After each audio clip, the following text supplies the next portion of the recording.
Welcome to the Business Equation Podcast with Nick Bogacz.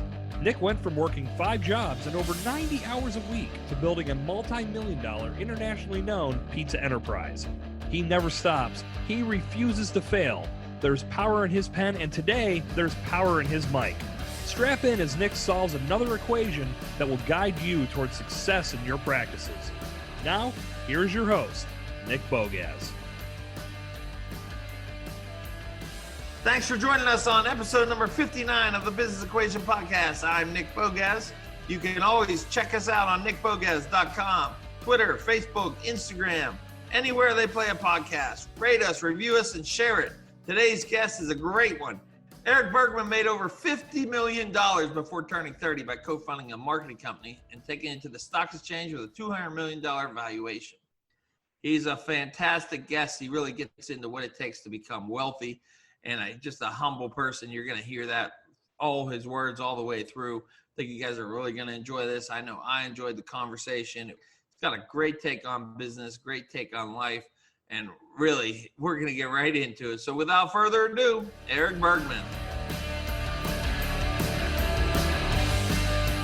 Thanks for coming back to the Business Equation Podcast. This is Nick Bogacz, and today I have a very special guest from overseas, Mr. Erik Bergman. Erik, how are you today? Thank you for having me. It's a pleasure to be here. I'm a little bit tired, but mostly excited to be here talking to you. Yeah, that sounds great. Where are you coming from today?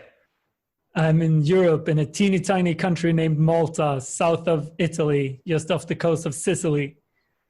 What's the weather like over there today? It's hot and humid here in Pittsburgh, PA. Well, we're pretty close to the Sahara Desert. So I'm inside under the air conditioner, wishing that I had a big bowl of ice cream. That's the kind of weather it is. If you had a big bowl of ice cream, I'd be next to you. That sounds fantastic right about now.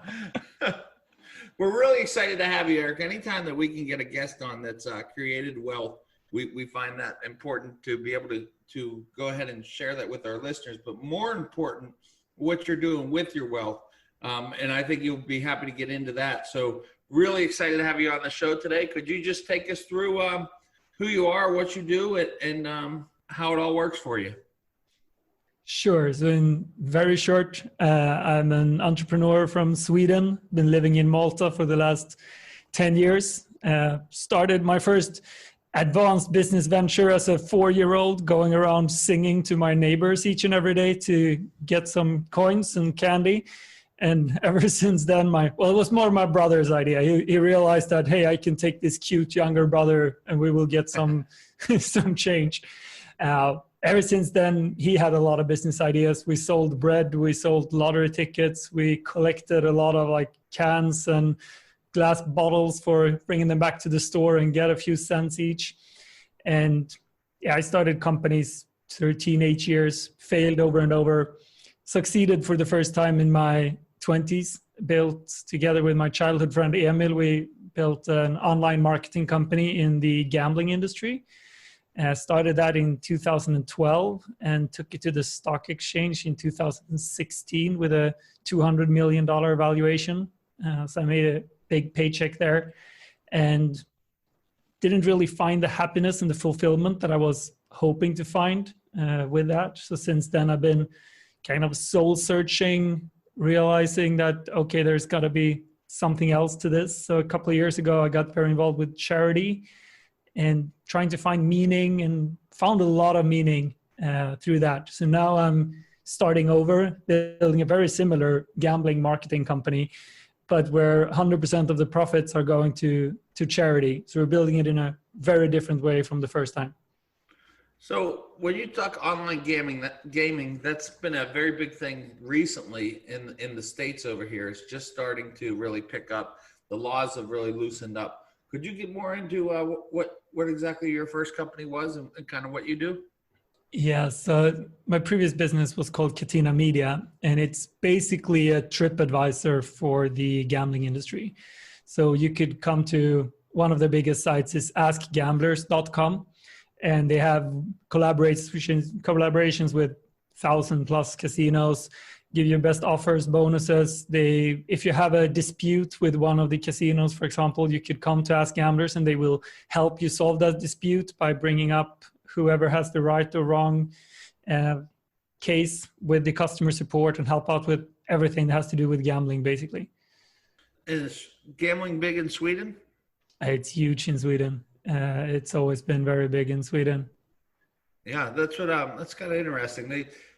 We've seen a lot with the online gaming lately. Is what we've seen is a lot of casinos. Basically, you can play roulette right on your phone now and actually win real money. They have anything like that over in Sweden, or is it all? Yeah, it pretty much started in Sweden.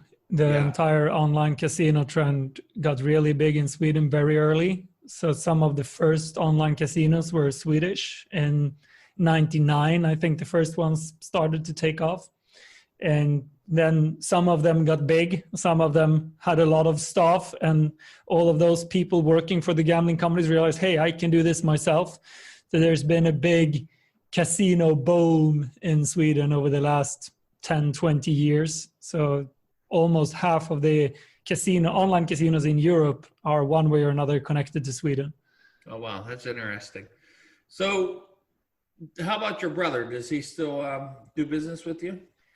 Well, in a sense, he's actually building a software now for gambling addiction. So he's kind of on the other side of things, exploring. His thesis is that you wouldn't be addicted to anything if you were happy to start with. So he's building tools to kind of create more happiness and get you out of a negative spiral in life. You're absolutely right. If you're happy with where you're at, I think then it's different with addiction for sure. And yeah, I completely agree. Yeah. So can you take us through the mindset? Seems like you've always had it of being a young entrepreneur. I would imagine taking the company to a 200 million evaluation, there was probably lots of ups and downs. It wasn't as easy as you made it sound, that you just made it. So take us through that struggles in your early 20s, late teens. One important thing to highlight when it comes to looking at $200 million valuation or whatever is how significant amount of luck is involved with this. I've always been hardworking and I would consider myself smart, but I was also born on the same day in the same hospital as Emil, who I co-founded the business with, and he was a computer genius who built his first calculator when he was 8. So if it wasn't for that happy coincidence, we wouldn't have built a business. I luckily got into the right industry at the right time, and I think it's crucial to understand that anyone who has major success early on in life has also been majorly lucky. And that was a big, crucial part of my career. But to look into the struggles, then I think the struggles started early, way before even starting the business that worked. My first 6 businesses failed. I tried to be a party planner when I was 19, and I started a business doing that. Rented nightclubs, and I really couldn't get people to come. I couldn't get people to stay at the parties. I never managed to figure that out. So I just felt like a complete failure in front of all of my friends and in front of everyone from school, and realizing that, okay, I can't do that. But I learned from that so I had this big party. Well, it was planned to be a big party and no one came. And I thought that everyone would just laugh and point at me when I came back to school after that. But to my surprise, no one did. And I reflected on that and realized that, okay, maybe people don't care if I fail. And I wouldn't have cared if someone else had a party and no one showed up. And I don't think you would have cared if someone you knew had a party and no one showed up. So kind of learned from that mistake that people don't care that much, and it made it easier to try new businesses. I tried a printing business, I tried a web agency, I tried a lunch guide. All of them failed.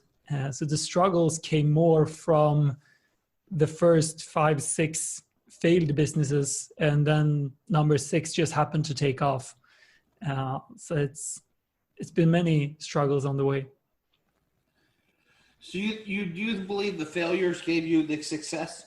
Yeah, I mean, definitely. I think if it wasn't with every failure, I learned something. So with the first failures, I learned that, okay, it doesn't really matter if I'm failing. People are not my less of friends, or they don't mock me or anything from that. So I got the courage to keep going. My second business was the first time I built something together with Emil, the computer genius.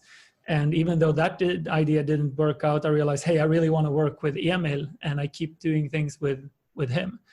Our third attempt was a humor website online, and it's like, okay, this didn't work out, but I realized I really want to do something online. And that was the first online business.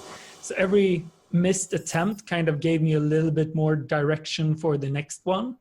And I mean, I built a casino marketing company, and we started when I was 20. I mean, there isn't a single kid in the universe who ever told his parents when he grew up that I want to build a casino marketing company. You kind of need some failed attempts and some trial and error to get to that conclusion. So it was definitely thanks to all the failures that it finally worked out. So on that note, trying to figure out what to do, how did you land on the casino business? Because like you just noted that it really wasn't normal or typical. So how did that happen? Was that luck as well?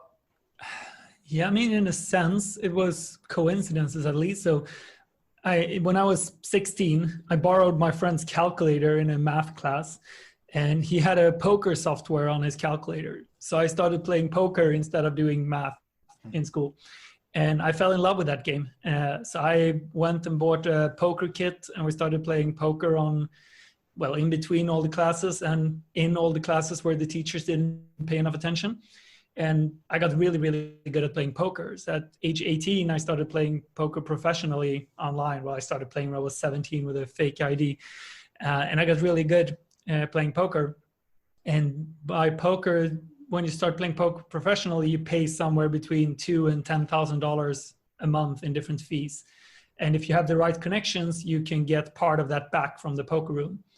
And I had good connections. So I got about 50% of that back. And then I started setting up similar deals to people that I know that was playing professionally, and obviously taking a little cut in between. So I spoke to people I knew, or I met with people online, or got them to play on this poker room, and I got 5% of the cut or something like that. So that meant that I actually started marketing poker when I was 18, 19 in various ways. And then the poker room had a bingo section, and I started doing the same thing for online bingo, and later on for casino as well. So it kind of I just ended up there. It was never a big strategy. It's just, hey, this works. Let's do this a little bit more. Hey, this seemed to work even better. Let's do that instead.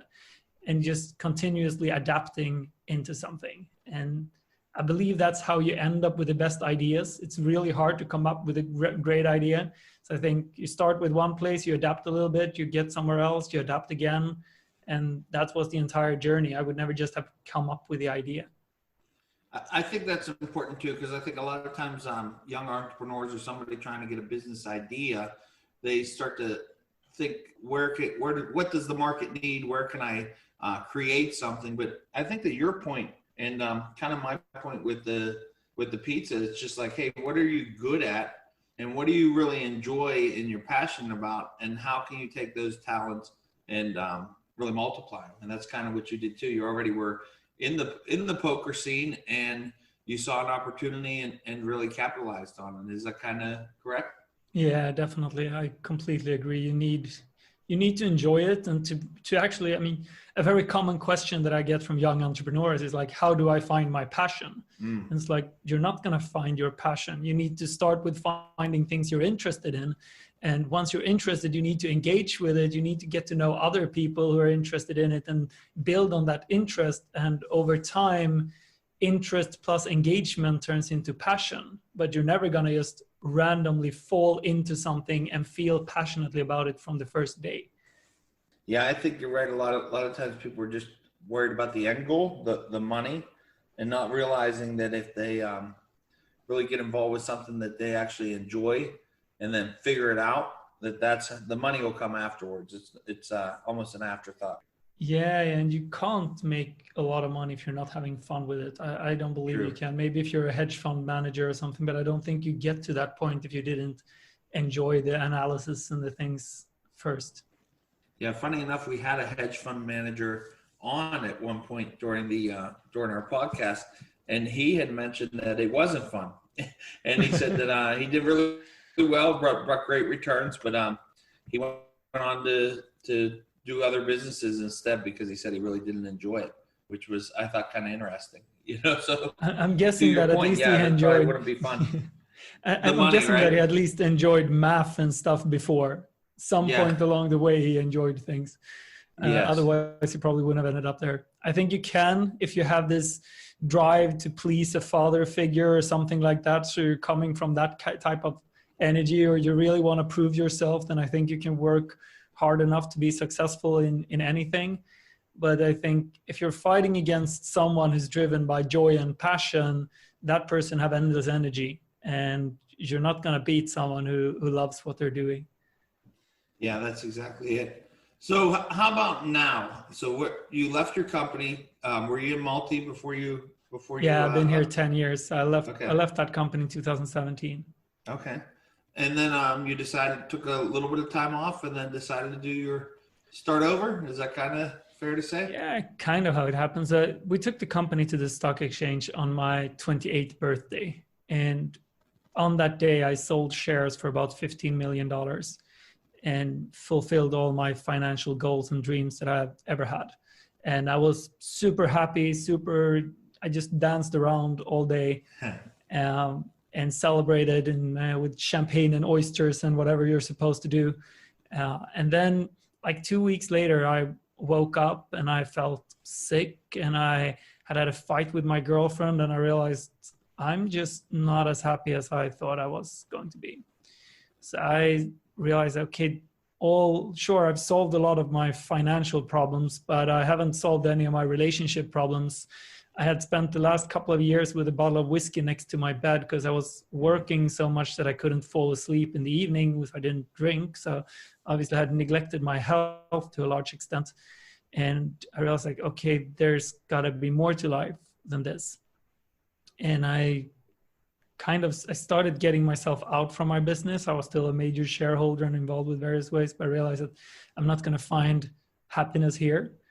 And I started involving myself in various charitable causes. And I went on a trip to Africa to visit a school that I had helped fund, and they were just building. And in the afternoon of the first day down there, I sat and I spoke to Torsten, who was the main guy behind the project. And he told me that in this school, the kids don't get beaten up. And to me, that was like, of course they're not getting beaten up. But here, it wasn't obvious. Here in all the other schools around, the kids got beaten up. And that kind of clicked for him, like, whoa, money, up until that moment, money had been something that was for me. Like, how can I make more money for myself? How can I get a nicer car or whatever? And in that moment, I realized money could be a tool for making kids feel safe, a tool for actually making a big impact in the world.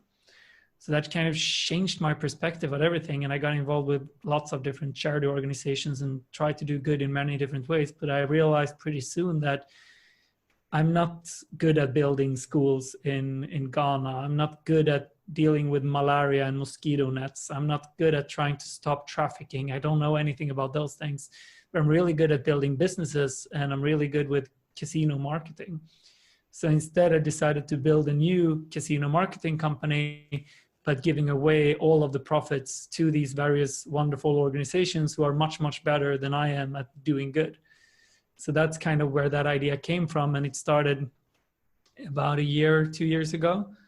So that's what I'm doing now. It's called Great.com, where we're focusing on the casino industry in Sweden and the newly regulated states in the States. So you are doing some things in the States then as well? Yeah, we're in New Jersey, and Pennsylvania, as you touched upon, has pretty recently opened up. It's a bit complicated with Pennsylvania, but there are some other states opening up, some small ones. So there is a lot of things happening, and there will be a lot of things happening over the next few years. But right now we're only doing casino in New Jersey, in the US. You decided, like, hey, I can't really, like you said, can't be there on the ground to help, in sense, like you felt like your tools and your skills was better to build another business and then donate all the proceeds to it. So How profitable have you become in the last couple of years? So our current business are not profitable at all yet. We're just starting up. The previous business got very profitable. It made a $40 million a year profit, something like that by the end. Wow. How long did you have the first company then? How long in the casino marketing business, how long does it take for you to become profitable? It depends on how you look at it. What became that business started in 2012 and we took it to the stock exchange in 2016. So it was only 3.5 years later, but we had built the foundation of that business and all the tools that we were using and all the stuff behind that. We started in maybe 2008. So depending on how you look at it, it took 3.5 years or 7 years. It's hard to say, but something like that. And we were in the perfect time and we had a lot of luck on the way. And your friend, the computer genius, is still part of the new company? No, he's not. He's a father of 3, full-time father of 3. So he's focusing on that. He moved back to our hometown in Sweden a couple of years ago, fell in love with his high school sweetheart, and she was recently divorced with 2 kids. So he kind of got 2 bonus kids just like that, and now he's got one on his own. So he's got his hands full with that. Yeah, well, that's good for him. Very good. Can you tell us about your podcast, becominggreat.com? Basically, becominggreat.com is a podcast where we talk about how we're building this business. It's a bit of a reality TV show where we talk about the challenges we run into, what we've learned, what we fucked up, and kind of how do you build this business? What is the long-term plan? What is the short-term goals? What happens when you focus too much on the long-term and forget the short-term? So we do a lot of episodes about what is actually happening, but we're also doing a lot of episodes where we go into very specific personal development or business strategies that can apply to anyone. So our most popular episode is about how to make $1,000 a month online, where we kind of break down things we touched upon here, like how you start and what are the most important things, like how do you find the things you enjoy doing, how do you get the skills necessary to make money, how long does it take. I think that's episode 67 or something like that. So we have very specific episodes about how to make money online or how to just be happier. I kind of mix between that and reality TV show episodes about building a business. So can you take us through some tips that you give young entrepreneurs when they ask you, like, how do they become wealthy? How do they become rich? One thing that I think is crucial is how to learn something and in what stage you do what. So I believe that if you're going to succeed in business, for example, you need to start with having fun. And you need to start with having fun because if you're not having fun, you're not going to stay disciplined. You're not going to keep doing it. If you don't enjoy playing hockey, you're never going to get good at playing hockey. And it's the same for online marketing or programming or whatever business you want to start. If you don't have fun when you do it, you're going to find too many reasons not to. So I believe that the first step to getting wealthy is to try lots of different things and kind of see what do I enjoy doing. And you can start with Photoshop and see if you want to design things. You can start on reading up on programming and see if you want to do that. Or you can try baking pizza and see if I really want to bake pizza. And start by looking into what do I enjoy doing.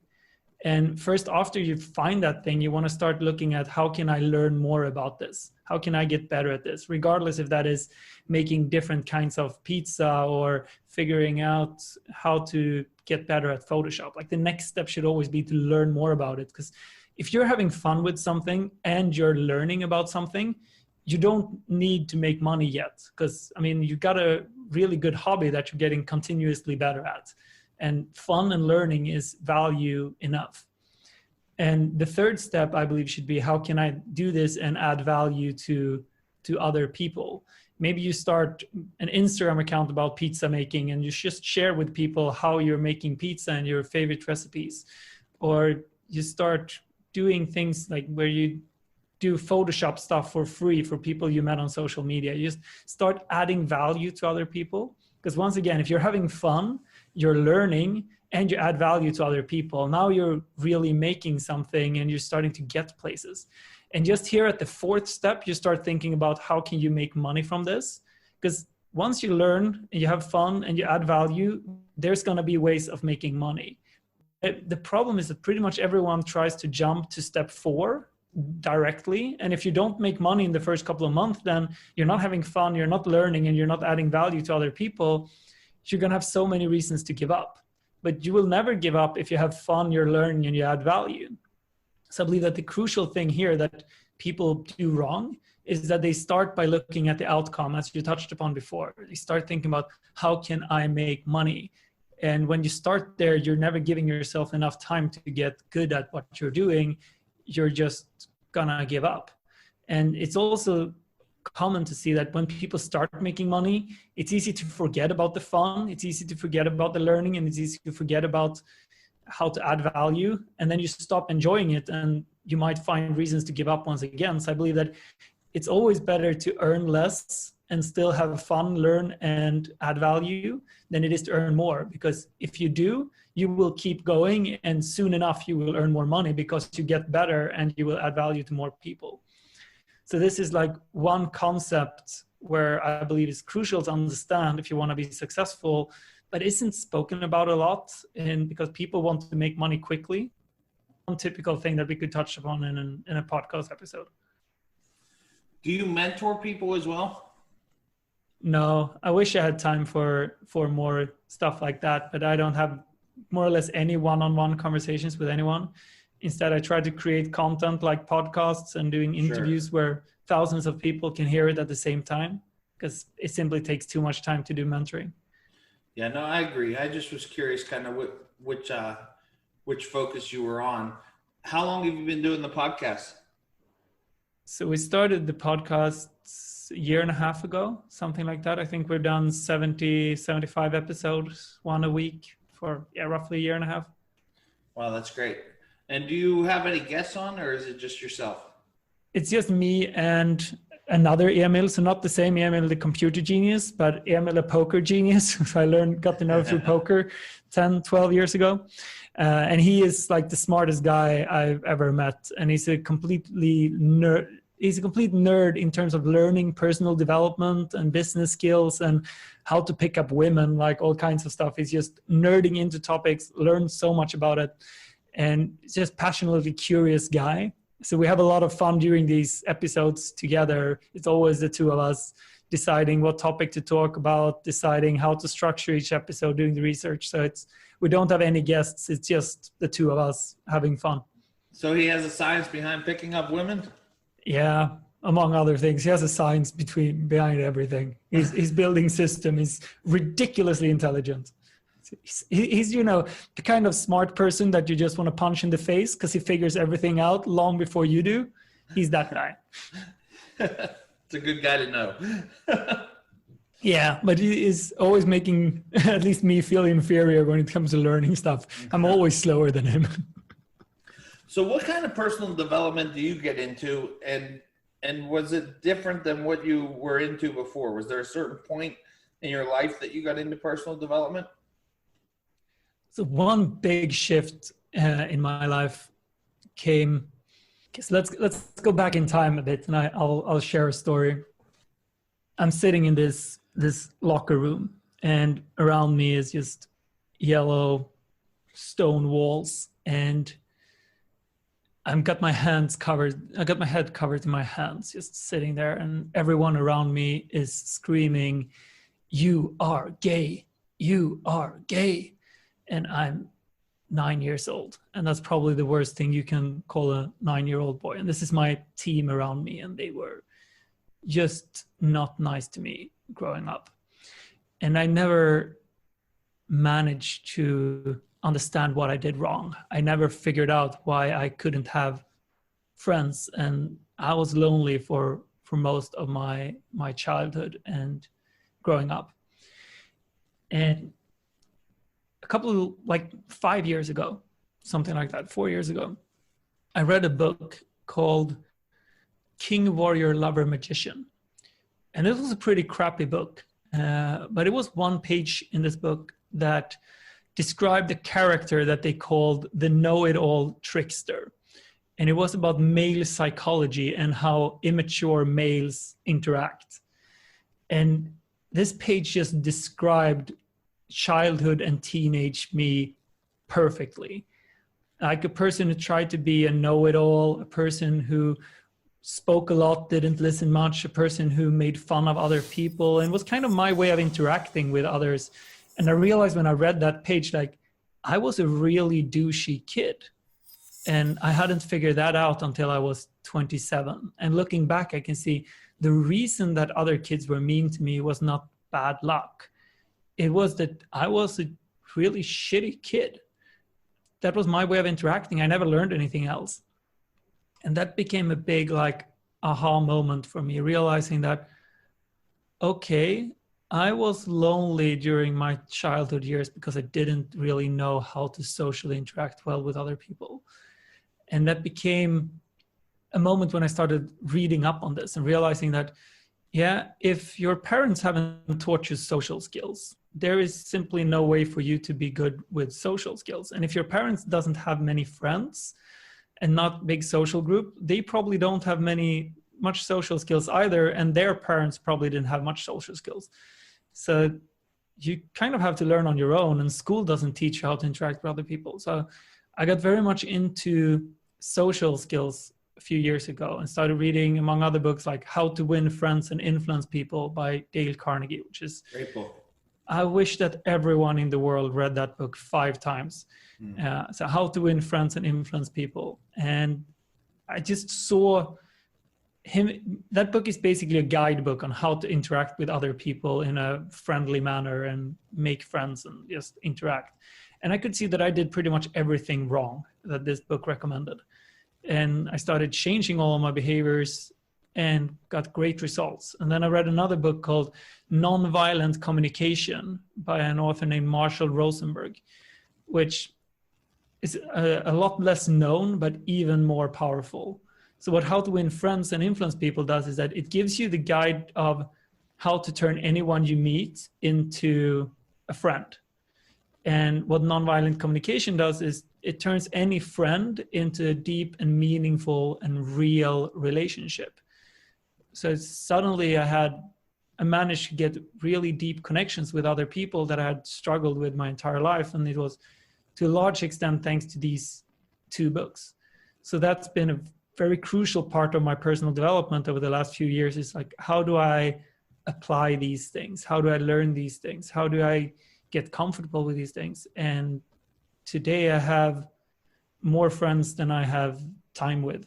And that's been a beautiful difference. Like a lot of very deep and meaningful relationships that are built on trust and honesty rather than who got the nicer car.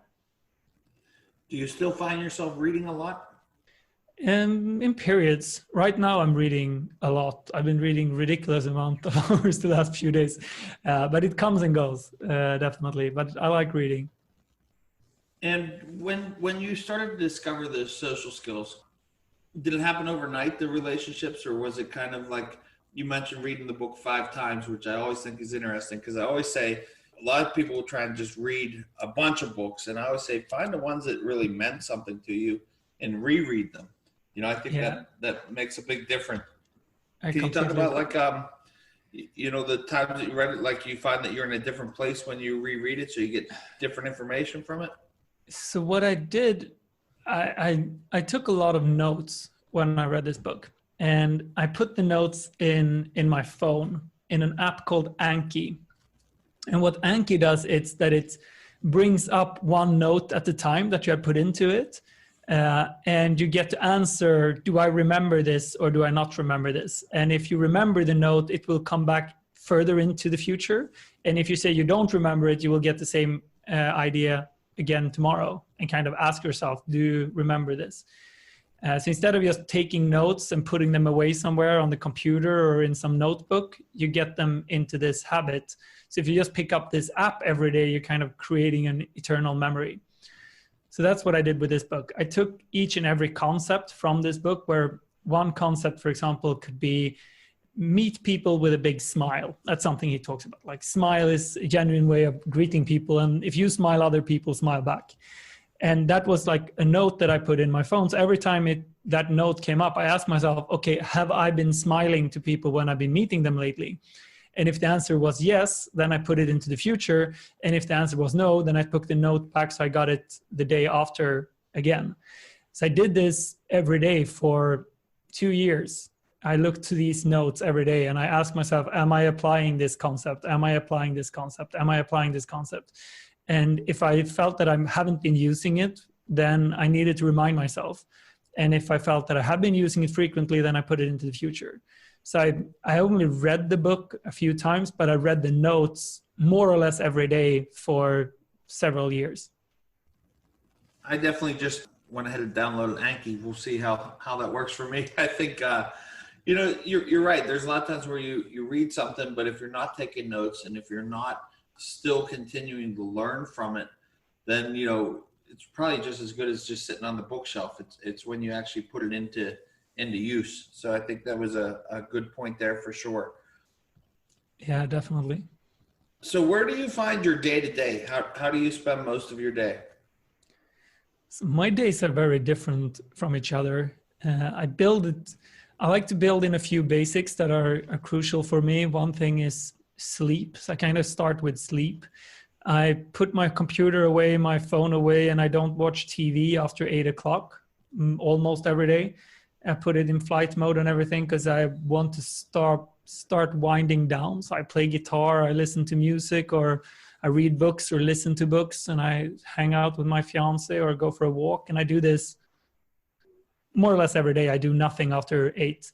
And I go to bed at 10:30, give or take, and I sleep without an alarm. So I wake up when I wake up, usually around 7. And I think that's the foundation of everything. If I sleep well, then I have energy for everything else. And then I usually go up around 7. I do some meditation exercises for some 15 minutes. And then either I read or I work on something, or I do a podcast or something like that for a few hours. And I usually work out and I have massage quite frequently. So I do that day like this. And then I go for a walk. So I split up my days with usually a 3-hour break, 4-hour break in the middle. I work in the morning, take a long break, and then I work for 4 or 5 hours in the afternoon. Right now, I'm focusing a lot on Instagram content. I have a big following on Instagram. So that's where a lot of my time goes, into building great.com, this business that we're building. And I do that until I get tired and lose focus. And then clock is usually 8:00 again, and I start over. Have you found that Instagram is kind of where your focus has been as far as trying to build your personal brand or build your brand for the company, or what are you using the Instagram for? So my belief is that if everyone was rich and happy, we wouldn't have problems. And I see that from just looking at myself. At first, I was focused on becoming rich. I didn't think much about other people because I needed to be rich. And then when I got rich, I still didn't really think about other people. I was miserable, and I found charity and I found happiness. And the more I worked on my personal relationships, the more I worked on my health, the happier I became, and the more I just wanted to be generous and give back. And today I spend almost all of my days one way or another giving back. So my goal with Instagram is to get other people to become rich and happy, because I believe that if they become rich and happy, they will help other people, and we will kind of have a pay it forward effect. So all of my content on Instagram is made because I want people to feel inspired. I want them to start businesses. I want them to focus on health and relationships. And hopefully 5-10 years from now, out of the hundreds of thousands of people who have been following me, maybe 1,000 of them have become rich and happy, and 1,000 of them is looking to help other people, which means that that's 1,000 times more than I could do. So that's kind of the purpose, is me wanting to give back, because I believe it will scale from that. So it doesn't have much to do with me personal branding or building great. It has more to do with me wanting to see a better world. And I think that the knowledge that I built up and my experience can improve the chances of that happening for other people. Do you think your day that you described, is it a lot different than your day back in your early 20s when you were building the first business? Yeah, definitely. Back then I was only working, and I was working with a different energy. Like today, I'm working from an energy of rested creativity. Like I've prioritized health and rest, and whatever I had left, I focus on creativity in various ways. Back then I was using force. I didn't sleep enough. I always woke up with an alarm because I needed to push myself. I wanted everyone to see that I was working hard. So I was always in the office early and left late, but I probably wasn't that productive because I didn't have the focus and the energy that I have today. So back then, everything was only work. There was no joy, no play. And I think that was a bad strategy. I think it was more luck than anything that we managed to be successful. I think I'm a lot more productive today and get more brilliant ideas and things that scale better from a place of joy and creativity than I did then from just forcing things to happen. How about the people that saw you work that hard and then see the way you work now? I understand what you're saying, that you get more focus and ideas from the way you work now, but are there people that wonder, like, boy, you used to work really hard, now it seems like you're relaxing more? Do you get I'm any sure there are outside pressure people like that?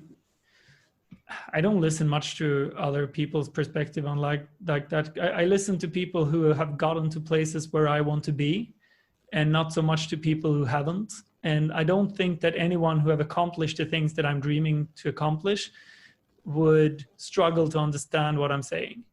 Yeah, so people who haven't had success, they would struggle to understand it. Yeah, that's what I was getting at. I kind of wanted you to say exactly what you said, that I think a lot of times, you can't focus on what other people are thinking about you. You have to worry about yourself, and really most of those people don't understand what you're trying to do anyway. No, is that kind of what you're saying, right? Yeah, I mean, so I think it's really hard to say don't think about what other people think of you, because it's like it's not a guidebook. It's not, you can tell someone sit down and they know how to do that, but you can't tell someone don't care about what other people think, because we don't have an off switch. So what I believe is more is like, okay, figure out what you think, because I think a lot of the time when we worry about what other people think, it's because we don't really know what we think. So then other people's opinion becomes much more important because we don't know what our own opinion is. So that's been a crucial part for me in understanding what do I believe is important, because the more I know what I believe is important, the less I care about what other people think that I should be doing or not be doing. Do you set goals for yourself? No, not really. I'm not really a fan of goals. I think that goals can be good if you are just starting out and just struggle to motivate yourself and you need to like give some extra incentive and you get going, then I think goals can be beneficial. But most of the time, I think goals are doing more harm than good. And what I mean by that is that it takes away a lot of the joy. It builds in a lot of effort and pushing towards the wrong things. So for example, back in 2013 or something like that, I decided I'm going to get in shape. And I was in pretty good shape, but I was like, I'm going to get in shape. And I decided to work out every day for 1 year. And 6 months into this, I had still worked out every day. I was starting to have nightmares about forgetting to work out because it was so important to me to work out every day for a year. And I realized that this is just my ego driving this. I just want to be able to tell people that I work out every day for a year. It's like the story. And I kept going. And after a year, I had actually worked out every day for a year. And I hated working out. I didn't work out for probably 2-3 years, not a single time after that. So I accomplished my goal. I got in shape, but I completely lost it because I hated what I was doing and I suffered all the way through it. And at the end of the day, the only reason why I had that goal was to please my ego. And I think this is the problem with setting goals. They're often very arbitrary. You set them in the moment without really realizing what it is that you want to accomplish. I mean, a much better goal for me would have been to say, I want to find a way that I love working out 3 times a week. Because that would be, if I found what I love working out with, if that would be rock climbing or motocross or football or tennis or whatever, I just tried 50 different sports in 1 year to find what I love, then I would probably have kept going for 3 times a week for infinity, because I would have found what I love doing. And sure, it wouldn't have been that good of a story. It wouldn't have been an ego boost, but it would have much better goal to have, and just find the joy in what you're doing. And I think whatever it is that you're trying to accomplish, it's more important to find the direction you want to go in and find ways to have fun in that direction, because that's when you're going to keep going, and not setting a goal, because it's very, well, first and foremost, most people don't reach their goals. So then you're just failed, and it's never encouraging to fail. And secondly, at least in my case, like a lot of the goals I've reached have never felt the way that I want them to feel. It didn't feel the way when I've worked out every day for a year. It didn't feel that good when I was done. It didn't feel that good when I took the company to the stock exchange and I realized, holy fuck, I'm not happy and I've ruined my health and my relationship. So I've created goals and I've reached the goals and it still didn't make me happy. So I think that's the challenge of setting goals, that you never know how it will feel to reach them. I think it's much better to look for ways to enjoy how you can get in the direction you want rather than a specific finish line. And are you happy now? I'm happier than ever. But it took me 3 years of just focusing on being happy rather than focusing on something else. So that can be a goal. Have a goal to be happy. Yeah, no, it's easier said than done. I agree with you. I think sometimes you go for these things that society tells you will make you happy, but it doesn't make you the person happy. You know, you have to figure out what yourself ticks from. And I think exactly. And the thing society says, what society tells you is happy is what society makes money from. Because what we get our thought of what we become happy from is either from Hollywood or from commercials. And all commercials are about the same thing. Buy this, feel better. Regardless if that is buy a Coke, smile, feel better. Buy a car, be cool, feel better. Buy an insurance, be safe, feel better. All the commercials have the exact same message. Buy this, feel better, which is the same as saying money equals feeling better or money equals happiness. So we are taught this concept every waking hour of every waking day, because we're always across something which is commercial. And it's obvious that we will believe it. If someone tells you something every hour of every day for your entire life, you will believe it until you end up in a situation where you have the money and you're not happy, or someone dies and you realize, okay, I can't bring them back with money, or whatever might happen. But I think that pretty much all of us, including myself, is caught up in that belief system. When you exited your business, was it something that you planned? How did that work? I'm just curious, like how you decided, okay, it's time to go. Yeah, I was so drained of energy when building this business. So my business partner, he got completely burned out. He wasn't himself for 3 years. And I was pushing myself way more than was sustainable. I think the only reason why I didn't burn myself out was that everything went really well with the business. I think that if some project would have crashed or something would have happened, I would probably have fallen. I wouldn't have been able to get up again. So for 18 months, I was just, okay, I need to get up out of bed. I need to get to the business. I need to sell this or take it to the stock exchange. And we didn't manage to sell it. So the other plan was to take it on the stock market. It was doing really, really well. We were making a lot of money, but I didn't love what I was doing anymore. I was just pushing through, and I don't think that I would have lasted that much longer without crashing. So the process of selling it, we tried to sell it. We couldn't find a buyer. It was a pretty big company, and it's always tricky with fairly big companies in online markets that isn't well known. So we couldn't find a buyer. And the other option was to take it to the stock market, which was a 12-month project or something like that. Well, we really appreciate having you, Erik. I think it's been insightful for our listeners. Now it's time to solve the equation to Erik Bergman's success. This is where I ask you 7 rapid-fire questions. Are you ready? I was born ready. Okay, great. Best seminar or teaching you've ever been to? Barely been to any seminar. Read the book, How to Win Friends and Influence People. Don't go to seminars. Favorite item you've bought recently under $100? My blender. doing smoothies. Smoothies is amazing. Great way of being healthy. Name an idol or hero of yours that you've met in person. Spirit Rosenberg, a friend of mine, close friend of mine. I learned a lot of valuable things from him.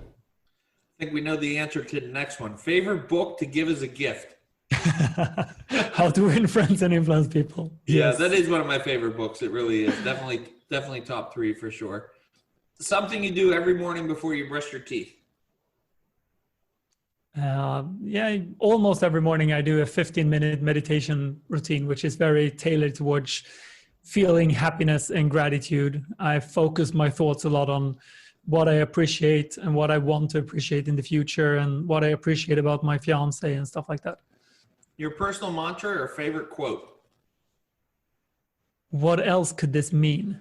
Like whenever something bad happens or whatever something that I'm struggling with and my mind puts a negative label on it, I try to always remind myself of what else could this mean and realizing that a lot of bad things usually comes with positive things in the future. And I'm looking for that meaning with that question. What else can this mean?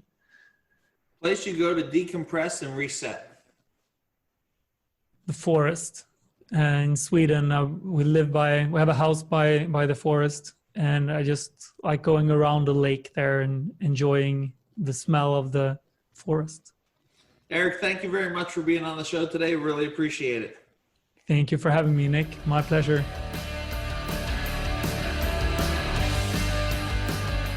Thanks for joining us on episode 59 with Erik Bergman. I know I enjoyed that conversation. It was fantastic.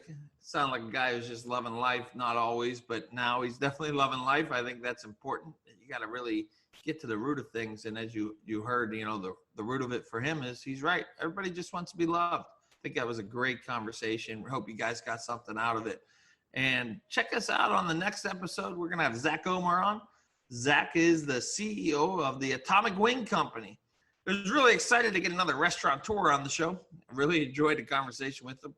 I think you're going to find out that he's a go-getter, not just a franchisor for the company that he runs now, but also a franchisee for another large company. A lot of insights on what it takes to be successful in that line of work in the franchise world. And I really enjoyed it. Even as an independent guy, I enjoyed the conversation. He's got a lot of great views and another guy that just goes and gets it. So I think that's been the theme lately. We're bringing you a lot of guys that were hustling before it was cool and grinding before it was a word. So check us out on the next episode, number 60. I'm Nick Bogacz. Give thanks, be humble, be grateful. Thank you for being part of today's Business Equation. Please subscribe, rate, review, and share this podcast so other entrepreneurs and business professionals can find it more easily. Be sure to check out nickbogacz.com for episode archives, social media links, business features, and other engaging resources that can help you on your professional path. And tune in next week as we go back to work to solve another business equation.